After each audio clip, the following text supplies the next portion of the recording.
Ukraine की युद्ध भूमि के पल पल का अपडेट ले रहे हैं। दरअसल ज़ेलेंस्की की आर्मी ने जंग में एक बड़ी कामयाबी हासिल की है और इसलिए पुतिन अपने वॉर रूम में काफी बेचैन नजर आ रहे हैं।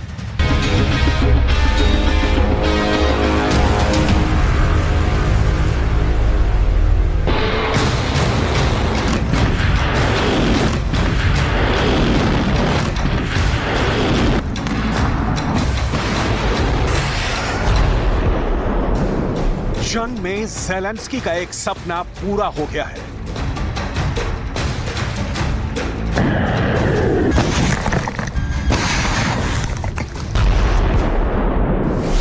एक ऐसा सपना जो जंग के पहले दिन से ज़ेलेंस्की ने देखा था। पुतिन के एक बड़े हथियार को यूक्रेन की आर्मी ने तबाह कर दिया है। ये हथियार पुतिन की एक ऐसी ताकत है जिसका जवाब दुनिया में किसी के पास नहीं है। लेकिन पहली बार ज़ेलेंस्की ने पुतिन की इस ताकत का मुंह तोड़ जवाब दिया है। यूक्रेन के हर अखबार में यह खबर छाप दी गई है। इस खबर ने बाइडेन को भी बहुत खुश कर दिया है। अमेरिका के हर अखबार में यह खबर सुर्खियां बटोर रही है। दरअसल 14 महीने के युद्ध में पहली बार यूक्रेन की एयरफोर्स ने यह दावा किया है कि यूक्रेन ने रूस की हाइपरसोनिक मिसाइल किंजल को मार गिराया है। और अमेरिका का मीडिया इसलिए इस कामयाबी को जोर शोर से दिखा रहा है क्योंकि पुतिन की ये Kinjal missile patriot air defence से उड़ा दी गई। किंजल रूस की एक हाइपरसोनिक बैलिस्टिक मिसाइल है। किंजल मिसाइल का वजन 4300 किलोग्राम होता है। इसकी लंबाई 7.2 मीटर है। इस मिसाइल का व्यास 1200 मिलीमीटर है। यह न्यूक्लियर वॉरहेड ले जाने में सक्षम मिसाइल है। इसकी स्पीड 3400 मीटर प्रति सेकंड होती है, यानी ये हर सेकंड 3.4 किलोमीटर की दूरी तय कर लेती है। इतनी तेज और धुआंधार मिसाइल को आसमान में ही मार देना कोई हंसी खेल नहीं है, ये बहुत बड़ा काम है। इस खतरनाक मिसाइल किंजल ने यूक्रेन के लोगों को बहुत रुलाया है। जहां भी ये मिसाइल गिरती है वहां कुछ भी नहीं बचता है। ये मिसाइल एक बार में ही इतना जबरदस्त धमाका करती है कि बड़ी बड़ी इमारतें भी ढह जाती हैं। किंजल मिसाइल ज़ेलेंस्की के लिए ऐसा सिरदर्द बनी हुई है। इस बार भी पुतिन की आर्मी ने किंजल मिसाइल कीव के आसमान में 4 मई की रात को दागी थी। ये किंजल मिसाइल रूस ने MiG-31 लड़ाकू विमान से रूस के इलाके के अंदर से ही दागी थी और ठीक उसी वक्त पैट्रियट एयर डिफेंस के रेडार ने इस खतरनाक मिसाइल को इंटरसेप्ट कर दिया और फिर पैट्रियट से निकली मिसाइल ने किंजल को मार गिराया, जिसके बाद यूक्रेन की एयरफोर्स ने इतिहास रच दिया। आगे आपको बताएंगे कि किस तारीख को पैट्रियट मिसाइल यूक्रेन की धरती पर एक्टिव हुई और तब से अब तक युद्ध में क्या असर पड़ा है।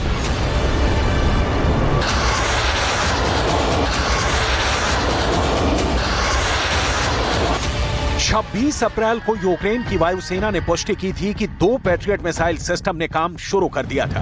पैट्रियट मिसाइल सिस्टम को ऑपरेट करने के लिए भी कम से कम 10 महीने की ट्रेनिंग की जरूरत होती है, लेकिन यूक्रेन की एयरफोर्स के सैनिकों ने संयुक्त राज्य अमेरिका और जर्मनी में जनवरी और मार्च के बीच ही 3 महीनों में पैट्रियट का परीक्षण पूरा कर लिया।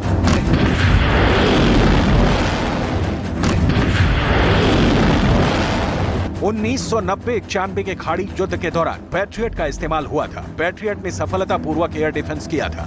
साल 2003 में इराक पर आक्रमण के दौरान भी अमेरिका ने पैट्रियट का इस्तेमाल किया था और अब 20 साल के बाद पहली बार यूक्रेन के युद्ध में पैट्रियट मिसाइल को युद्ध क्षेत्र में परखा जा रहा है। अब पैट्रियट मिसाइल की सफलता के बाद पुतिन के लिए टेंशन हाई होगी, क्योंकि उनको इस एयर डिफेंस सिस्टम का तोड़ ढूंढना पड़ेगा। किंजल ही नहीं, ईरान की कुछ मिसाइलें भी अब पैट्रियट के रडार पर हैं।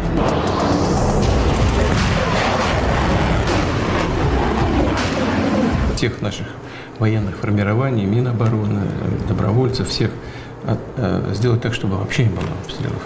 Ну, именно. К этому, так, если сократились уже к этому постепенно идем.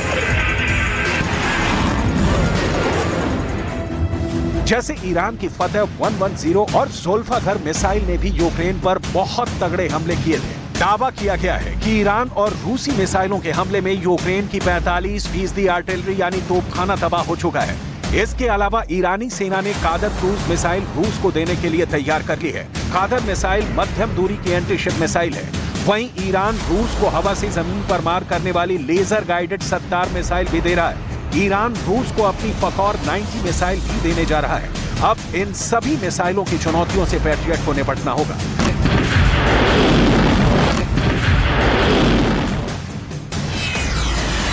पैट्रियट के अलावा ज़ेलेंस्की को अमेरिका और नॉर्वे से नैसम्स एयर डिफेंस भी मिला है, जो 35 किलोमीटर की रेंज में हवाई टारगेट को खत्म कर सकता है। इसमें जर्मनी से मिला IRIS-T एयर डिफेंस सिस्टम भी है। जर्मनी पैट्रियट एयर डिफेंस भी यूक्रेन को दे रहा है।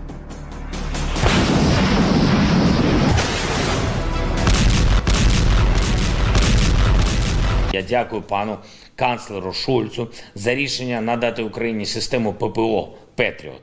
Разом з блискучими німецькими IRIS-T «Петріоти» зроблять українське і європейське небо відчутно безпечніше.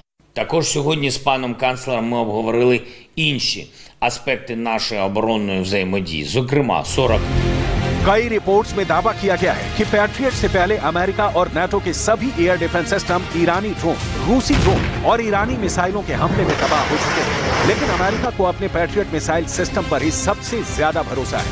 रूस के इरादों को देखते हुए रोमानिया और पोलैंड में अमेरिका का मिसाइल डिफेंस सिस्टम एक्टिव कर दिया गया है। यूक्रेन युद्ध को अब यूरोप की सुरक्षा से जोड़ दिया गया है। Очевидно, что на сегодняшний день у нас есть ясные приоритеты применения вооруженных сил.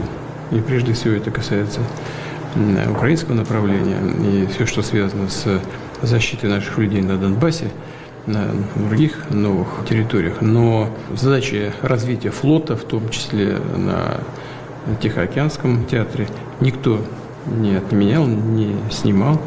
И поэтому я вас прошу эту работу, безусловно, продолжить и обратить внимание также и на развитие и подготовку подобных мероприятий. अमेरिका ने यूक्रेन बॉर्डर के करीब स्लोवाकिया में अपना एयर डिफेंस सिस्टम पैट्रियट भी तैनात कर दिया है। इससे रूसी विमानों और छोटी दूरी की मिसाइलों को रोका जा सकता है। इतना ही नहीं, जापान ने भी नॉर्थ कोरिया के आतंक से निपटने के लिए पैट्रियट एयर डिफेंस सिस्टम को टाइप 3 कैटेगरी में अपग्रेड कर रहा है। ये बैलिस्टिक मिसाइलों को भी रोक सकता है। अमेरिका में नए वर्जन को PAC-3 कहा जाता है। जापान में अपग्रेड होकर यह सिस्टम चूसैम कहा जाएगा। पैट्रियट सिस्टम 150 किलोमीटर की दूरी पर किसी भी एरियल टारगेट को खत्म कर सकता है। 30 किलोमीटर की दूरी पर यह मध्यम दूरी की मिसाइल को भी रोक सकता है। जापान इस पैट्रियट एयर डिफेंस को अपने द्वीपों के अलावा उन ठिकानों पर भी तैनात करेगा जो उसकी सुरक्षा के लिए बहुत अहम है।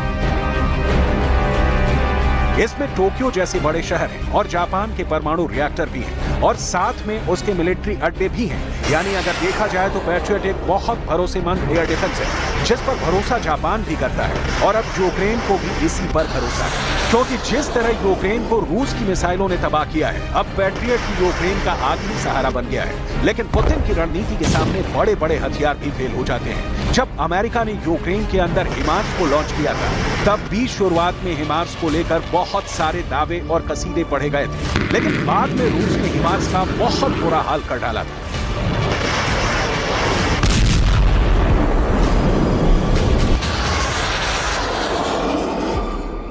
16 में से 8 हिमार्स रॉकेट सिस्टम रूस तबाह करने का दावा कर चुका है। अमेरिका ने यूक्रेन को 80 किलोमीटर रेंज वाले हिमार्स रॉकेट दिए हैं, जबकि यूक्रेन 300 किलोमीटर की रेंज वाले हिमार्स रॉकेट मांग रहा है। कुछ दावों के मुताबिक अमेरिका के हिमार्स रॉकेट सिस्टम ट्रायल में फेल हो चुके हैं।